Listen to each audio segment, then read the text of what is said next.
Hey, Luig here. I just did so far I've done about 157 miles on my brand new scooter. So I feel like it's time is due for a oil change. So I'm here at the the auto parts store, and I came to pick up some motor oil. Uh, and I picked up this gem right here, Valvoline motorcycle oil for 4-stroke 10W40. It was really cheap. It was like $5. But the woman at the store said it would do the job. I don't really. I mean, I don't care what I put in it, but a lot of the forums on internet says, 10W40 is the right stuff. So that's what I'm gonna do. And well, I mean, there are other brands too, more expensive, you know, for bigger motorcycles. So try to avoid that. I'll probably use that later for when I get a 250 or whatever, but that's another topic. It's about to rain soon, so I'm gonna end this soon and head back. Hey, I just want to show you a few minutes ago. It was kind of, light and everything. Now look now, it's all dark and it started raining. So I'm gonna let you see this real quick. I mean, look how dark it is already. It's only been like, I don't know, 5 minutes. Yeah. Wow. That's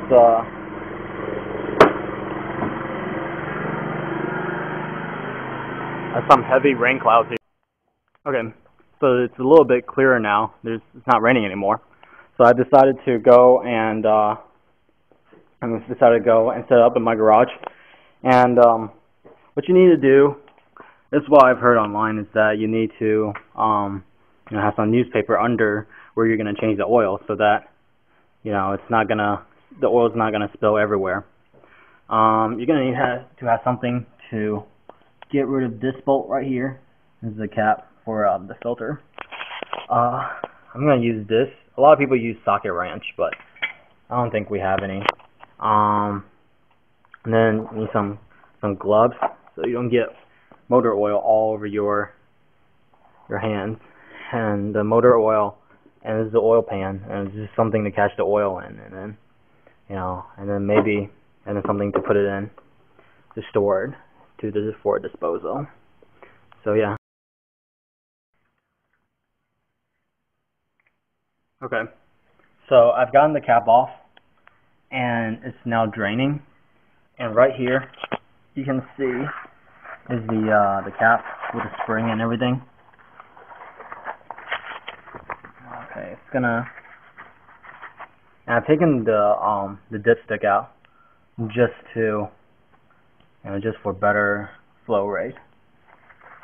Okay. Let's see. So while it's emptying out, let's see. Yeah, so just finish it emptying out. It's supposed to be filtration cap. Oh, it's right there. Never mind, I see it. But yeah. Okay. So it's almost finished draining. And I've sort of kind of cleaned the cap and the spring and the dipstick too.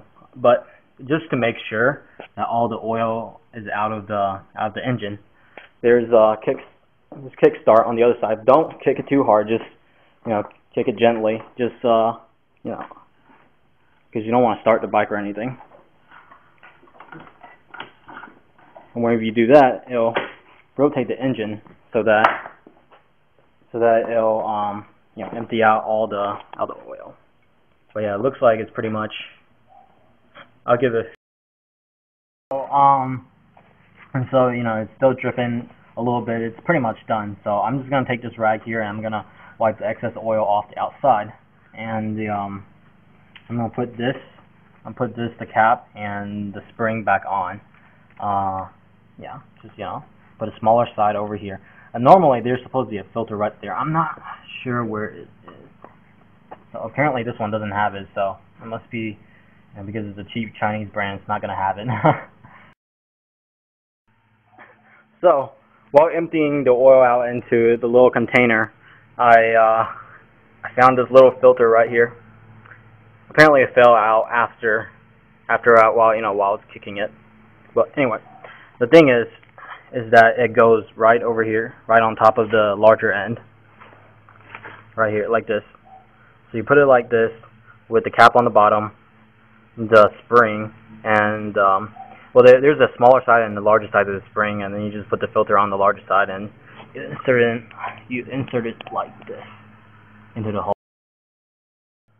Okay, so to fill the engine with engine oil, this is where your dipstick is, right here, and this is where I took the oil out from right here. This is bolt right here.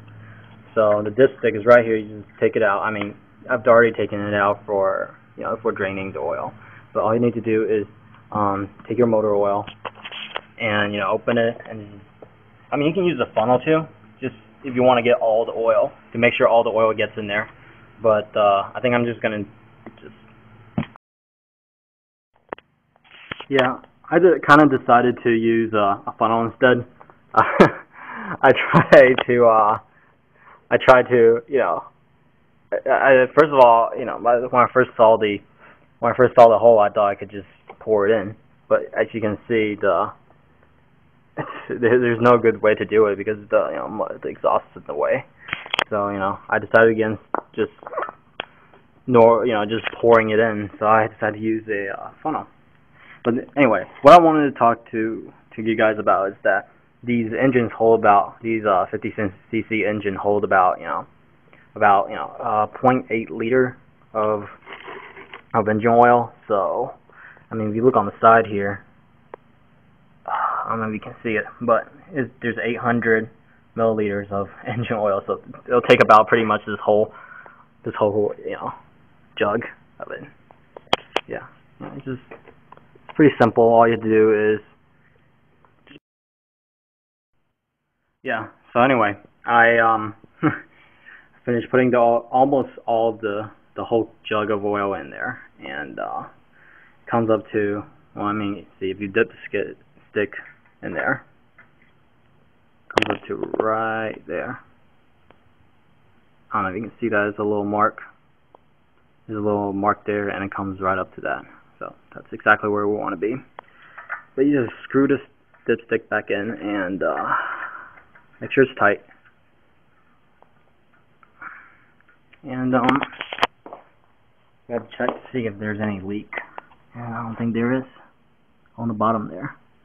So yeah, I'm just gonna go ahead and wipe off the rest of the excess oil that's been spilt from the dipstick area and the place where I took out the oil. All right, now I'm gonna go and ride it for a little bit and see if it the engine explodes or anything. Okay, so I just took a ride on the scooter, and it doesn't seem like it's leaking oil or anything, so that's good. And that's pretty much it. It's really, I mean, all there is now is to change the gear oil, but I don't think I'm gonna do that for a while. I don't think I'm gonna change the gear oil, so yeah. And ladies and gentlemen, that's how you change oil on a scooter. It's very simple. I've never done it before. I never changed oil on anything in my entire life, so this is pretty simple. Yeah, I mean, if I could do it, you could do it.